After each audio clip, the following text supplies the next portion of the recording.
So, but what if you have no time to borrow invent portfolio and you have to go in a meeting tomorrow and you are starting from scratch? What you can do then? So in that case, you can conceal and cover up your unpreparation when you're not prepared. You conceal all that by giving them upfront value. So let's talk about the third strategy, that is upfront value. How you can cover up uh, by delivering upfront value. If you don't have a portfolio, you can still pitch your client. So as part of the third strategy, that is presenting them upfront value and covering up your lack of portfolio. So what you do is, in the sales process, you go the extra mile and do the work before you have confirmation from the client, showing the client that how serious you are about working with them. Let me fix this. Working with them. And do that after the sales call, once you know for sure that they have the budget and they are a serious client. So what you do is, and I do it all the time, I do it even if I have the best portfolio, I give my client sort of upfront value. I'm not talking about what you do in the sales call, because in the sales call, I always tell you to dodge questions, going into technicalities, keeping the client around his pain and the solution to the pain that you are offering him, and in causing self-inflicted pain and all those things that we do in the sales call. You do that in the sales call, no worries. But after you hang up, you start giving them upfront value, showing them how serious you are about working with them. And let me give you a few examples how you can do that. If you're pitching your client social media, let's say I was recently pitching to a kidswear brand in Singapore, Anjali Baby. To them, we send them posts, because we knew that this company is working with a top agency in UK and they do have a budget. And they have the agencies in US and UK. So we wanted to work with this client because their business is also very, very profitable. It's doing well. They have the budgets. So I wanted to go the extra mile. So I send them free ideas. So I brainstorm at least 10-15 ideas with my partner, things that we could do for the client if they get them in. And I told the client that let me send you some of the ideas that I discussed that we can use if you happen to hire us. This is what we can do for you. I send her an entire PDF of the post that we can do for her. Likewise, if a client contacts me for a website development, or if they say that I'm not getting conversions on my site, can you help me improve my sales? I after my call, after tell them that I can help them, I surprise them by sending them a 30-minute screencast, or even if a 20 minutes, 15 minutes screencast, in which I'll review the website and just speak into my microphone and sharing my screen, the things, what I feel about the website, the opportunities they have. So that is giving them upfront value. Likewise, I might do a 20 minutes audit for them and send them a quick email sharing my thoughts about their website and why their website is not converting. And after doing that audit, I add a line saying that Joe, this is just this analysis is just the 20-30 minutes I spent reviewing your website. The actual audit will happen once you hire us. I'll look at your stats and send you a comprehensive report on how I can help you improve my conversion rate. But from where I see right now, this is what my analysis is. So from there, the client sees the value that you are putting in an extra effort to get the client in. So upfront value helps a lot. So I deliver upfront value by sending them free work, free ideas, and doing upfront reporting work, analysis work for them. I might ask them, I even ask them sample copywriting work. So if I have a major client who wants us to hire for fashion copywriting, I offer them free descriptions that we'll write 2-3 free descriptions for you. Let me know if you like them, and only if you like them you can hire us. So, and then I make sure that I get my best copywriter to write those descriptions. And mostly I ask Katie in the US to write sample descriptions for the client. And if you're offering email marketing work, you can review the emails in advance. You can just subscribe and see if you're getting the welcome emails, and I send them strategies in advance by saying that, for example, I had a look at, and so what I do is I send them statement of work, and then when I follow up with them when they're not responding, I might do a 15-20 minutes analysis and send them a work by saying something like, hi Joe, I wanted to follow up with you on our previous discussion. I sent you a statement of work. Did you get a chance to review it? By the way, I happened to subscribe on your website. I did not get any welcome emails. I'm wondering whether you're triggering welcome emails, or I got this welcome email from you and this is what I think about your welcome email. Did you look at the welcome email that this brand sends? I think that's a good idea. We can incorporate those elements in our design. So there I'm keeping the conversation on. I keep adding value, and don't forget, when I go on a client call, I also go very prepared, and I have told you that the biggest value you can give to a client upfront is by asking them good questions, the questions that makes them think, that the question that makes them address areas they haven't thought of because they are too busy doing their work. So asking them good questions, doing a great diagnosis itself is a great value, but followed that by email follow-ups and free audits. It really helps you convert your clients, especially early on when you don't have the benefit of having a compelling portfolio, when a client is in doubt whether or not you can deliver what you are offering them. So in that case, upfront value helps a lot. So we've spoken about the 3 strategies, but what if I find myself in a meeting call when I'm unprepared and the client asks me for my work? So there are instances when I'm in a meeting and I'm unprepared, I don't know what to say. I am pitching to a client in an industry I haven't ever worked in. For example, I might work in the healthcare industry in which I haven't done any work. What will I do in that case? But before I answer this question, that what happens when I go in a meeting unprepared, I want to add a side note that it happens very, very rarely that I go in a call unprepared, and I would much rather cancel and postpone a meeting instead of going to a call unprepared. I just never do that. I make sure that I spend at least 30 minutes preparing for a meeting. 30 minutes if I already have work samples to show to a client, and a couple of hours if I think I need time to find resources who can send me some work that I can show to a client in the meeting. It may takes more time, but I never go to a call unprepared. But what if I do go in a call unprepared, because this might happen with you?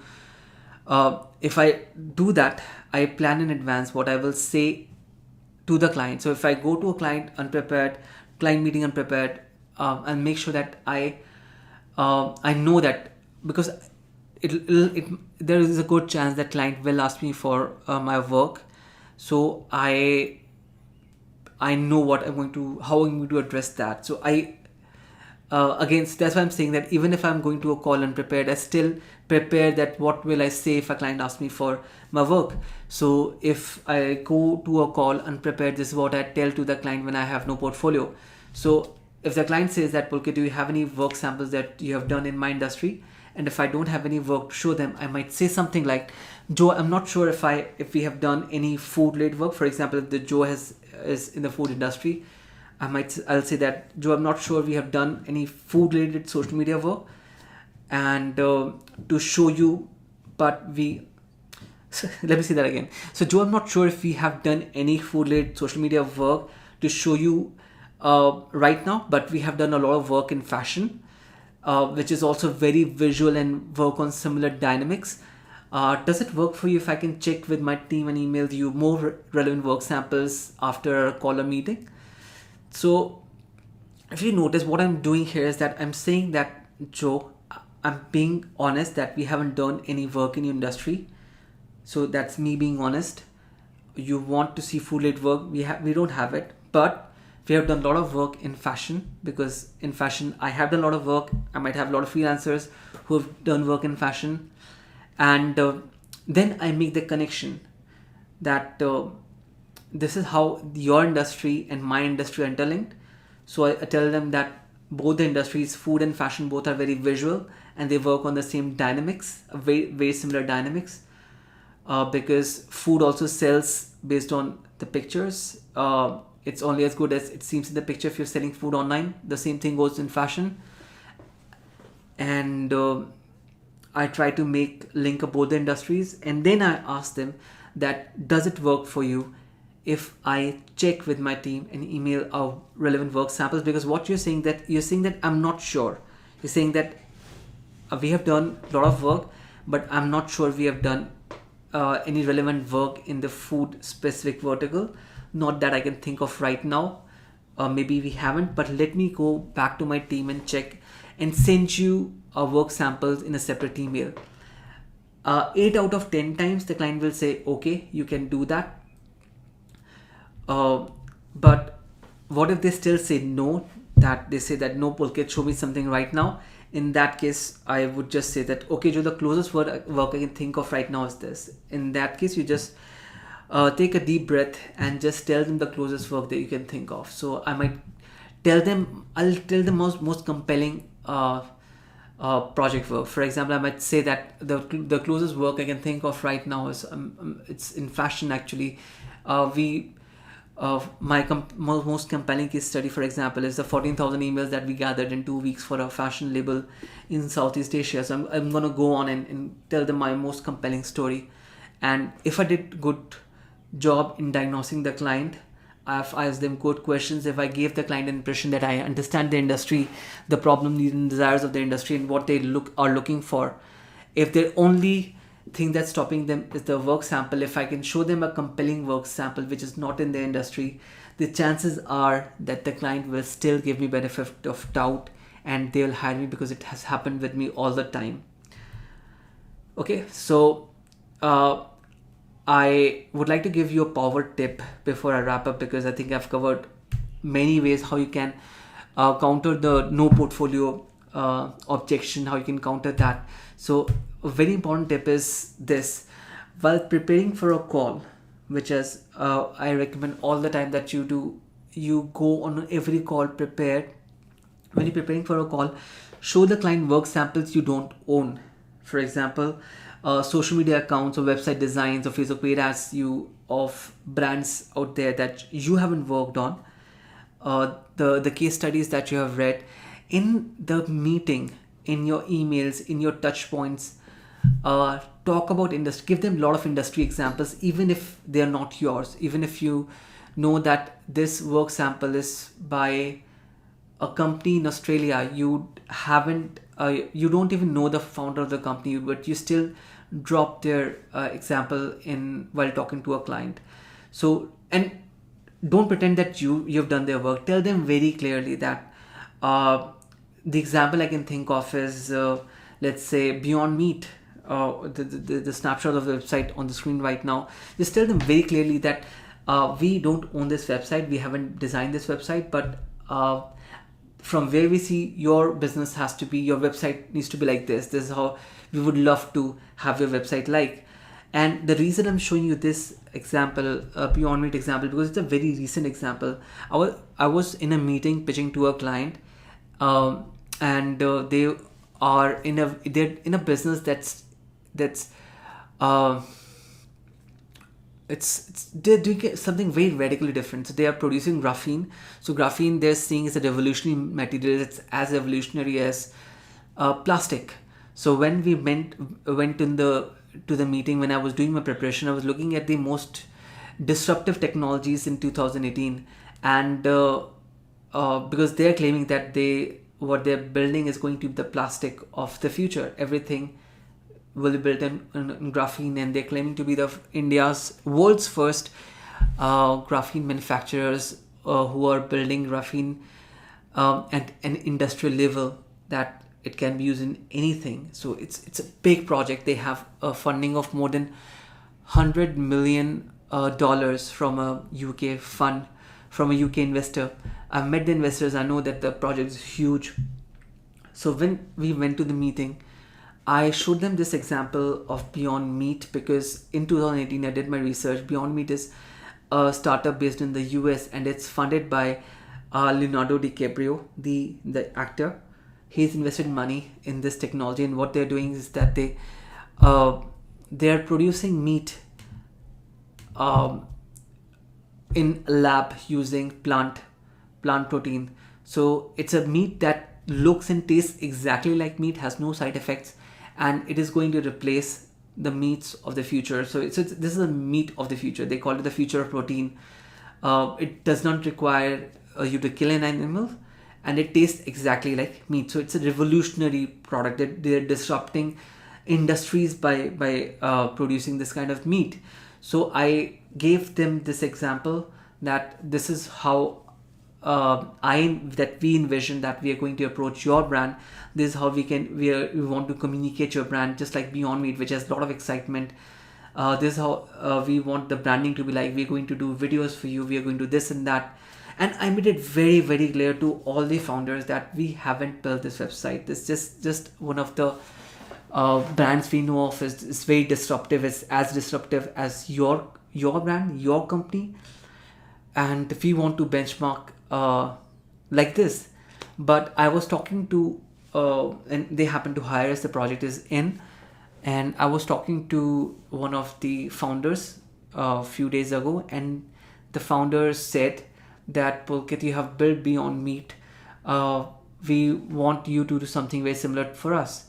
And I made it very clear again that, see, I was very clear in my meeting that we haven't built Beyond Meat. It's a benchmark website that we are using to replicate what they're doing in your industry, because you have something in common. Both the brands have something in common.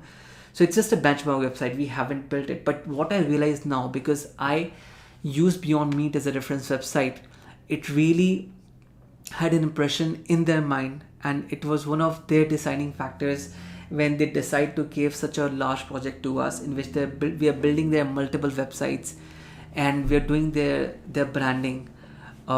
It was one of the factors they had in mind, because we showed them a vision that this is how your website can look like if you hire us. So this helped me a lot by giving them industry examples. So and I do it all the time. I slip in industry examples in my meetings, emails, proposals, and anywhere possible, while making it very clear that this is just a benchmark website, a benchmark brand. They're not our clients, but still it does make a very good impression in a client's mind. So when you don't have a portfolio, if you name drop such brands, such case studies, if you talk about them in meetings, even if you make it clear that they are not your client, you're not responsible for this work, it does help you cover up. It does help you suffice for your lack of portfolio. So build this practice of talking about industry examples and showing them a dream, showing them your vision, by showing them a brand that is doing better than them. It does help a lot, and somehow the clients refuse to accept, but they get an impression that if you're presenting this work to them, they get an impression that you have worked it, even if you make it clear. Because in a meeting, a client wants to see your example. So anything that you show them, they think that you own them, and they don't listen to that part. And when I told this guy that we don't own this work, he did not object. He did not have any problem. He just said, okay. He just said, oh, okay, I did not realize that it's not your work. No worries. I'm glad you showed this example. We are looking for something very similar. So it is not that I'm manipulating them or I'm being very upfront. It's just that I'm talking about human nature that I've seen happens, that when I show industry examples to my clients, it does help me cover up a lot while talking to the clients. This is one of the recent examples that you can see. I sent this email 21 hours ago. The email I sent on 2nd October. So in which I'm following up with a client to whom I submitted a proposal last week. I'm saying that, hi Giles, hope you're doing well. I wanted to follow up with you on my previous email. Did you get a chance to review my statement of work? Because I sent him a proposal and I was expecting him to respond whether or not he wants to hire us. So in the follow-up email, I'm saying that, also Giles, I forgot to mention in the statement of work that if you decide to engage us, we would love to go the DNVB way, digital native vertical brands. route similar to La Fleur. So La Fleur is a brand. So this the client whose name is Giles is based in Cyprus and Dubai. So they are building a brand for working women all over the world. It's a designer brand. They have great budgets, and I hope we get the project in because it's a very exciting project. And one of the best designers is designing their collection, and I really want to work this project. So that's why when I followed up, I gave this guy a lot of value in our call. I sent him a really detailed statement of work with some good examples, and I, in my follow-up email as well, I gave example of La Fleur, who also is in a similar business in terms of they also sell. They're an e-commerce brand who's geared towards working women, and their motto is something very similar. They also say that we don't want we want to uncomplicate the office wearing decision of women. Women don't have to use their brain every day thinking what to wear. We want to help them pick their clothing for professional women, uncomplicate their wardrobe of the working women. So La Fleur has a very similar business model, except La Fleur is a marketplace in which you can buy multiple categories of products, and they are limited collection brand, the brand that Giles owns. But they have a common connection that both are geared towards working women. So I'm saying that we want to build a digitally native vertical brand that is DNVB, La Fleur, and work with you on establishing your company as a category leader in the digital space, that is luxury linen wear for working women. You can learn about DNVB here. So if you click on this link, this will take the client to my blog to make sure that read another blog that I've wrote about DNVB, which is a concept by Andy Dunn, who's the founder of Bonobos. He talks about what it takes to dominate single category. So it's an article. So in a way, I'm linking him back to my own article, which again is further establishes me as a thought leader or as a leader in my industry that is providing them a lot of value again, because he read the entire article. So let me finish reading this email first, and then I see that from where I see to pull off the success of your brand, we need to ensure that your brand sells strikingly unique signature designs, offers a remarkably different shopping experience, products have a high perceived value, products have high frequency of purchase, blah blah blah. Customers takes so much pride in being a customer that they share it on social media. And so this part is almost copy pasted from one of my articles that I wrote, which is linked here, and we look forward to your thoughts and feedback. So what's happening is that I'm giving them industry examples, which I know that the brands that are way more successful than them, the brands they can benchmark. And since we know the business model of these brands, and since we have so much knowledge, we are more likely to help them reach their goal and help them be like La Fleur, because we understand the underlying philosophies in the article, which I've also pasted in my email. So this further establishes the fact my approach of giving industry examples and giving them upfront value by giving them more information, and I invariably like to link to my own articles in all my emails. So that's another reason why I write a lot of articles on my blog, and how my articles help me convert my prospects into clients. So last but not the least, what if the client just stops responding? Everything fails and client doesn't respond to your follow-ups. You've tried everything. What you can do after that? So I'm talking about the worst case scenario, when you have to give sweet candies to your client. When the client stops responding, you can give them a deal that they can't resist. That is an offer that removes the risk of hiring you, because you have to understand that when the client doesn't hire you, because the reason is that the client doesn't want to take the risk of hiring you.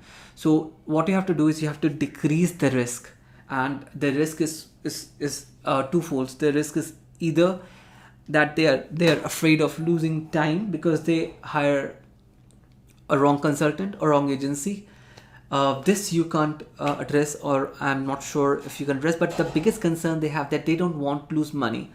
So if you can reduce their risk of losing money by hiring you, what you can do is you can offer them a 50% discount for 3 months and let them try your services. So I do it all the time. When nothing works, I tell the client that that Joe, we really want to work with you, and if you think it will help you make the decision, what we can do for you, we can offer you, even though our regular price is let's say $1,000, but we can start at 50%. We can give you a 50% off and work with you for $500 per month. And we can do it for 3 months. 3 months is enough for us to give you results. And if you get the results after 3 months, we can go back to the original price of $1,000 per month.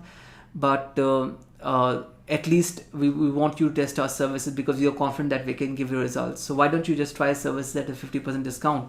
But to get this, you have to take the decision in a couple of days, in next 24 hours. Or you can ask them to pay after delivery. You can also ask them that you can hire us and you don't pay us anything upfront, because we offer this to our new clients, and it never happens that the client doesn't pay us because our work is so outstanding. So we'll let you pay for the first month after we deliver the work, and only if you're happy with the work. But I'm 100% sure that you'd love our work and you can pay us after the delivery. Or you can offer to work on a commission basis. So these are the ways, and there can be more ways how you can decrease their financial risk of hiring you. But again, make sure you offer these options. You offer these sweet candies only to the right clients whom you have met or spoken on phone. Don't give these sweet candies in advance without talking to a client, because you don't want to offer these sweet candies to a wrong client. You want to be sure that they have the budget, and but they are just not willing to take the risk. They are good clients, they are good brands, these are healthy businesses. Don't offer such deals to broken businesses who are already struggling, because no matter what you do for them, how much discount you offer them, if they are not healthy, if they don't have the budget, or they are not taking you seriously, or if the risk is the reason they're not hiring you is the financial risk that they don't want to. If the reason is beyond that, the chances are that they are not the client that you want to work with.